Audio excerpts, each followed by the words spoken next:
Welcome to Rajasthan GK training. दोस्तों स्वागत है आप सभी बीएसटीसी पीटीटी के अभ्यर्थियों का राजस्थान जीके ट्रेनिंग के इस यूट्यूब चैनल पर। दोस्तों मैं आपको रोजाना राजस्थान अध्ययन की कक्षा 7 का पाठों का अध्ययन करवा रहा हूं, जिसमें हमने 7 पाठ कंप्लीट कर लिए हैं। ठीक है, अगर आपने वो वीडियो नहीं देखी तो नीचे डिस्क्रिप्शन बॉक्स में लिंक दिया गया है, जाकर सभी वीडियो को एक बार एंड तक वॉच जरूर करना, फिर आप 8वें पाठ की तरफ आना दोस्तों, क्योंकि एक से लेकर एक कड़ी इन पाठों की जुड़ी हुई है। तो ठीक है, तो आज की इस वीडियो में हम कक्षा 7 का 8वां पाठ करने वाले हैं, जिसका नाम है आजादी से पूर्व राजस्थान में सामाजिक और शैक्षणिक सुधार। ठीक है दोस्तों, ये टॉपिक जो शैक्षणिक सुधार है ये आपकी आने वाली बीएसटीसी पीटीटी एग्जाम के लिए अति महत्वपूर्ण है दोस्तों, क्योंकि यहां से एक दो प्रश्न आपकी एग्जाम में जरूर बनेंगे। ठीक है, और इस वीडियो की पीडीएफ फाइल डाउनलोड करने के लिए नीचे टेलीग्राम चैनल का लिंक दिया गया है, जाकर ज्वाइन कर लेना और वहां से आप इस वीडियो की पीडीएफ फाइल को आसानी से प्राप्त कर सकते हैं और इसका बार बार रिवीजन कर सकते हैं। तो चलिए दोस्तों, बिना किसी विलंब के आज की इस वीडियो की शुरुआत करते हैं। तो दोस्तों बात करते हैं सामाजिक सुधार से। ठीक है, सामाजिक सुधार से बात करेंगे, फिर अपन शैक्षणिक सुधार की तरफ जाएंगे। ठीक है दोस्तों, सामाजिक सुधार की बात करें तो राजस्थान में 1818 ईस्वी से 1947 तक ब्रिटिश शासक का प्रभाव पड़ा, बिल्कुल पड़ा था। यानी कि राजस्थान में 1818 से लेकर के 1947 तक, जब तक कि भारत आजाद नहीं हुआ तब तक राजस्थान के अंदर ब्रिटिश शासन का प्रभाव पड़ता रहा था। ठीक है, बात करें दोस्तों, अगर हम बात करें सती प्रथा का उन्मूलन, सती प्रथा के बारे में बात करते हैं दोस्तों कि सती प्रथा का उन्मूलन किस प्रकार से राजस्थान में किया गया था। दोस्तों क्या होता है कि मध्यकाल में मोहम्मद बिन तुगलक और अकबर ने सती प्रथा को रोकने के प्रयास किए थे।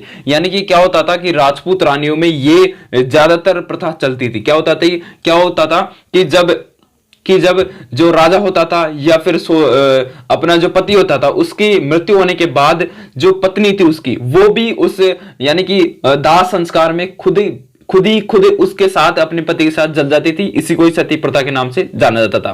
ठीक है, इसको रोकने का भरपूर प्रयास अपने अकबर के द्वारा और मोहम्मद बिन तुगलक के द्वारा भी किया गया था। ठीक है, ये बहुत ही बढ़िया बात रही थी। ठीक है, ब्रिटिश काल में राजा राम मोहन राय के प्रयासों से प्रेरित होकर 1829 ईस्वी में लॉर्ड विलियम बेंटिंग ने सती प्रथा को गैर कानूनी घोषित किया था। ठीक है, सती प्रथा को गैर कानूनी घोषित करने वाले कौन थे? तो लॉर्ड विलियम बेंटिंग थे दोस्तों, आपको पता होने चाहिए। ठीक है, सर्वप्रथम जयपुर राज्य में जयपुर संरक्षण समिति के प्रयासों से सती प्रथा निरोध या निषेध कानून पारित किया गया था। ठीक है, जयपुर की तरफ से। ठीक है, तो इसको 1929 में रोक दिया गया था। ठीक है, और आज तक यहाँ पे इस सन के बाद आज तक कोई भी सती प्रथा का जो केस है वो आज तक फाइल नहीं किया गया। ठीक है, चलिए अब बात कर लेते हैं कन्यावध के बारे में। तो दोस्तों कन्यावध के बारे में बात करें तो राजस्थान में सर्वप्रथम कोटा राज्य में कन्यावध को गैर कानूनी घोषित किया था। आपसे पूछ सकता है कि राजस्थान में कन्यावध को सर्वप्रथम गैर कानूनी घोषित कहां पे किया गया था, किस जिले में किया गया था? तो आपको बताना है दोस्तों, कोटा राज्य में किया गया था। ठीक है दोस्तों, तो वीडियो को एक बार लाइक जरूर कर लेना। चैनल को अगर अभी तक आपने सब्सक्राइब नहीं किया तो चैनल को सब्सक्राइब जरूर करना दोस्तों, क्योंकि आपकी बीएसटीसी की तैयारी कर रहे हो या फिर आप बीटीईटी की तैयारी कर रहे हो, आपकी संपूर्ण तैयारी इस चैनल के माध्यम से करवाई जा रही है और अलग अलग शिक्षकों के द्वारा करवाई जा रही है, जिनका सभी की क्लासों का लिंक मैंने नीचे डिस्क्रिप्शन बॉक्स में डाल दिया है। सभी को आराम से बैठ करके देखिए दोस्तों, आपको इधर उधर भटकने की बिल्कुल भी जरूरत नहीं है। सारा माल मटेरियल आपको इस चैनल के माध्यम से मिल जाएगा। ठीक है, चलिए अब बात करते हैं बाल विवाह एवं अनमेल विवाह निषेध कानून। ठीक है, देखिए राष्ट्रीय स्तर पर अनमेल यानी कि कोई मेल नहीं होता एवं बाल विवाह जैसी कुप्रथाओं को रोकने के लिए समाज सुधारक स्वामी दयानंद सरस्वती ने आवाज उठाई थी। बिल्कुल दोस्तों, स्वामी दयानंद सरस्वती अपने बाल विवाह से संबंधित राजस्थान में बहुत ही फेमस है। ठीक है, बात करें 10 दिसंबर 1903 में अलवर रियासत ने बाल विवाह और अनमेल विवाह निषेध कानून बनाया था। ठीक है, 10 दिसंबर 1903 को अलवर रियासत के द्वारा ही बाल विवाह और अनमेल विवाह निषेध कानून बनाया गया था, सर्वप्रथम राजस्थान के अंदर। ठीक है, तो आपसे पूछ सकता है किस जिले में बनाया गया था? तो अलवर रियासत के द्वारा बनाया गया था। कब बनाया गया था? 10 दिसंबर 1903 को बनाया गया था बाल विवाह निषेध कानून। ठीक है, बाल विवाह निषेध कानून या फिर अनमेल विवाह निषेध कानून, बाल विवाह और अनमेल विवाह निषेध कानून। ठीक है, यह बनाया गया था। चलिए बात कर लेते हैं दास प्रथा के बारे में। दोस्तों दास प्रथा उन्मूलन के बारे में बात करें तो मुगलों के आगमन के बाद दास प्रथा को बढ़ावा मिला था। ठीक है, दास प्रथा के बारे में और भी बात करें दोस्तों तो अंग्रेजों द्वारा अंग्रेजों के द्वारा 1833 ईस्वी में चार्टर एक्ट द्वारा इसे समाप्त कर दिया गया था। किसको? 1833 ईस्वी के बाद चार्टर एक्ट के द्वारा इसे समाप्त कर दिया गया था, दास प्रथा को। ठीक है, अब बात कर लेते हैं डायन प्रथा। डायन प्रथा के बारे में बात करें तो मेवाड़ और कोटा राज्य में यह प्रथा अधिक प्रचलित थी। ठीक है, और 1853 में डाकन प्रथा को गैर कानूनी घोषित किया गया था। ठीक है, डायन प्रथा में क्या होता था कि अगर किसी औरत के बच्चे नहीं होते थे तो उसको बांझ माना जाता था। ठीक है, इसलिए उसको डाकन कहकर पुकारा जाता था, इसलिए इसको डाकन प्रथा के नाम से जाना जाता है। ठीक है, तो ये था कुछ डाकन प्रथा के बारे में। अब बात कर लेते हैं शैक्षणिक सुधार के बारे में। हमने सामाजिक सुधार के बारे में क्या क्या बात की? हमने सामाजिक सुधार में सती प्रथा के बारे में बात किया, कन्या वध के बारे में बात किया, बाल विवाह के बारे में बात किया, दास प्रथा के बारे में बात किया, डाकन प्रथा पर बात किया। ठीक है, यहां से ही आपके सामाजिक सुधार में प्रश्न बनेंगे तो आपको कर देना है। ठीक है, इससे बाहर आपका कुछ भी नहीं जाएगा, आपको घबराने की बिल्कुल भी आवश्यकता नहीं है। राजस्थान जीके ट्रेनिंग के ऊपर आपको विश्वास रखना होगा दोस्तों। ठीक है, चलिए बात करते हैं अब शैक्षणिक सुधार के बारे में। दोस्तों शैक्षणिक सुधार यानी कि शिक्षा के माध्यम में क्या क्या सुधार हुए थे राजस्थान में, उसके बारे में अब बात कर लेते हैं।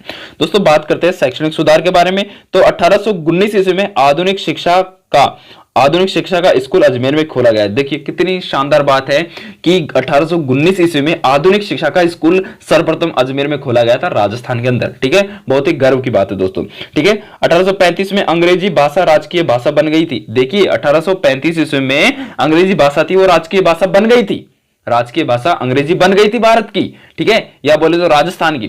लेकिन 1819 में ही अपने आधुनिक शिक्षा का स्कूल खोला जा चुका था राजस्थान में। कहां पे? अजमेर में। ठीक है, सबसे पहले 1851 में अजमेर का सरकारी स्कूल हाई स्कूल बना था। देखिए अजमेर का ही सरकारी स्कूल सबसे पहले 1851 में सरकारी स्कूल बना था, हाई स्कूल। ठीक है, चलिए 1875 में वायसरॉय लॉर्ड मियो के नाम पर अजमेर में मियो कॉलेज की स्थापना हुई थी। पूछ सकता है राजस्थान में प्रथम कॉलेज कौन सी थी? तो मियो कॉलेज थी। कहां पे? अजमेर में थी। कब स्थापना? 1875 में हुई थी। ठीक है, पंडित जनार्दन राय नागर ने सभी के लिए शिक्षा के उद्देश्य 21 अगस्त 1937 में राजस्थान विद्यापीठ संस्थान की स्थापना करने के बाद की थी। ठीक है, तो ये बातें आपको शैक्षणिक सुधार के अंतर्गत याद रखनी है। ठीक है, यहां से आपके लिए प्रश्न बन सकता है, तो आपको घबराने की आवश्यकता नहीं है, यहां से ही प्रश्न बनेगा। चलिए बात कर लेते हैं महिला शिक्षाओं के बारे में। भाई इसमें तो क्या होता था कि पुरुष ही जाते थे, पढ़ने के लिए, लेकिन बाद में महिला शिक्षा के बारे में भी कुछ सोचा गया था। महिला शिक्षा के बारे में बात करें तो 1861 ईस्वी में मिशनरी संस्था कन्या वर्णाकुलर स्कूल प्रारंभ किया गया था। ठीक है, 1866 में पुष्कर अजमेर मेरवाड़ा में प्रथम सरकारी कन्या विद्यालय खोला गया था। देखिए कितने गर्व की बात है, 1866 में। लेकिन पहला स्कूल तो 1819 में खुल गया था, लेकिन जो कन्या का जो स्कूल था वो 1866 में जाकर पुष्कर अजमेर मेरवाड़ा में प्रथम सरकारी कन्या विद्यालय खोला गया था। बहुत ही गर्व की बात है मेरे प्यारे दोस्तों।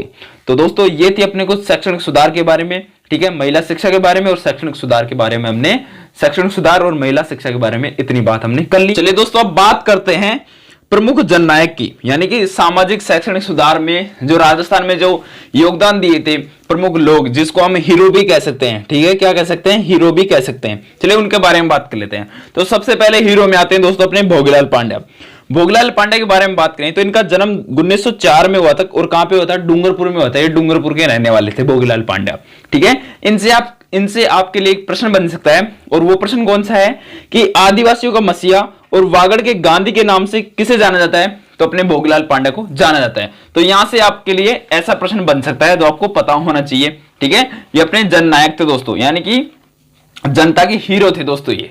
ठीक है, और इनके बारे में और बात करें दोस्तों तो और बात में इनके लिए एक दो बातें और आती हैं, और वो बात है कि इन्होंने बच्चों और प्रौढ़ों के लिए एक पाठशाला स्थापित की जो आगे चलकर वागड़ सेवा मंदिर के नाम से प्रसिद्ध हुई। ठीक है, तो आपसे पूछ सकता है कि वागड़ सेवा मंदिर अपने किसके द्वारा संचालित है? तो दोस्तों ये अपने भोगीलाल पांड्या के द्वारा संचालित है। ठीक है, चलिए अब बात कर लेते हैं नानक भाई खाट के बारे में। नानक भाई खाट भी बोल सकते हैं या फिर नानक भाई भील भी बोल सकते हैं।